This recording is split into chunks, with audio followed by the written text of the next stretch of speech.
Hey, our next guest was an unstoppable NRL star in the 90s. Chris "Smoke" Caruana had the rugby league world at his feet.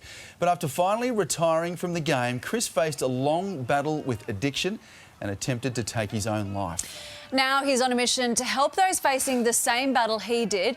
And Chris joins us now from the Gold Coast. Good morning to you, Chris. G'day, Chris. What made you want to start speaking up about your experience? Well, thanks for having me on the show. What made me do it? Look, I've been in some dark places in the last 4 years, but I just want to help the people out there that need a little bit of hope in their life, you know, and I think I can give that to them.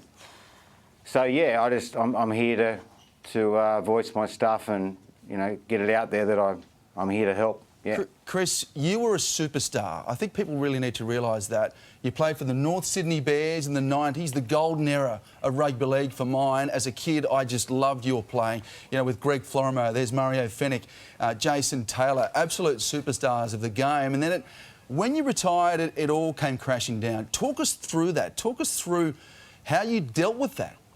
Yeah, I dealt with it with narcotics, Alex, and that was the biggest mistake I did. You know what I mean? Like you said I was a superstar, but I'm far from a superstar. But I put the effort in, and I had to do the work that was needed to get there. But yeah, it just all come crashing down. I fell in a very, very deep space of depression and anxiety. I lost a lot of money through narcotics, and yeah, it was a terrible, you know, 10 years of my life. You know what I mean? I wish I could take that back, but, you know, it's gone now. And but yeah, I just want to, you know, really put out there that, you know, it's tough out there, you know what I mean? But you got to dig deep and, you know, sort of do the work that's needed. And yeah, it's all good at the moment. It's all good. I've got some great friends in my life.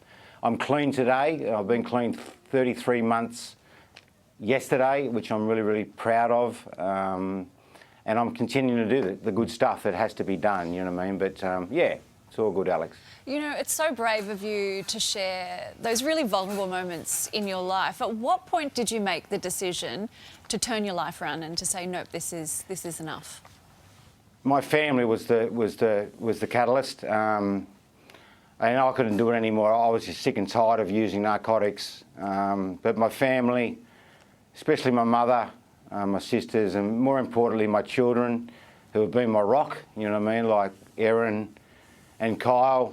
And but yeah, that was the catalyst. I just had to stop for myself, really, you know, because if I didn't stop using, I can't give any love and support out there to the people that love me, you know what I mean? So that was it. I just decided to give it away cold turkey, and I'm clean today. So yeah, Chris, I think it's important that we realise how low you got, and I know you were using ice. Let's just get that out there. You've freely admitted that, which is the worst drug in my books. You were up for days on end, weren't you? You were homeless at one stage as well. Is that right? Yeah. Well, let's get back onto methamphetamine. It's a very nasty drug. It took away a part of my soul, which I've got back. But yeah, you know, the longest I was, you know, awake for was probably 12 days. The longest I didn't eat was probably 14 days. I lost probably 24 kilos in 12 months. It's an insidious drug.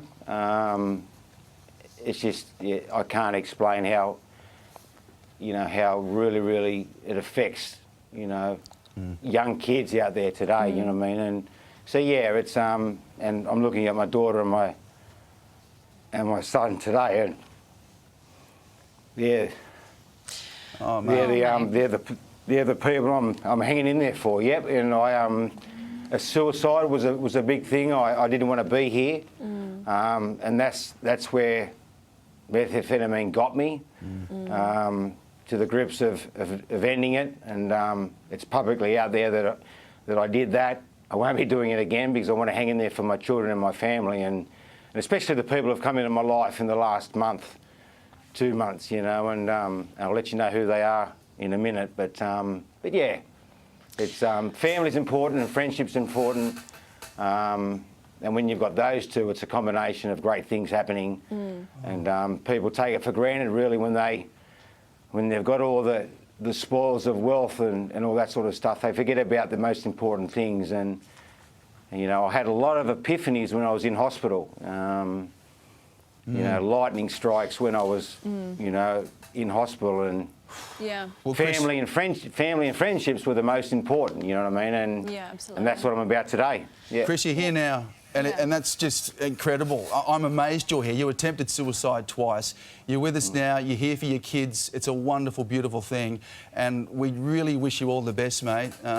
It's a journey, but you're off the drugs now, but you've got to stay off the drugs. That's an even harder Mate, journey too, isn't it? Alex, Yeah. this is the hard one. Like, you know, it's a tough gig. This, you know, it's Yep. one of the toughest things I've ever done. I've played first grade football and done all that, but you know, being clean today is a hard thing, and I've got the courage to do it. I'll Yeah. continue to do it. Absolutely. And man. yeah, that's. Yeah. I just want to. Can I say just one thing? Is that course. okay? Just some thanks to some certain people. Firstly, my family. And my children, they're the most important people in my life. To Amanda Scott from iCare, who in the last 12 months has put a roof over my head for the first time in probably 4 years.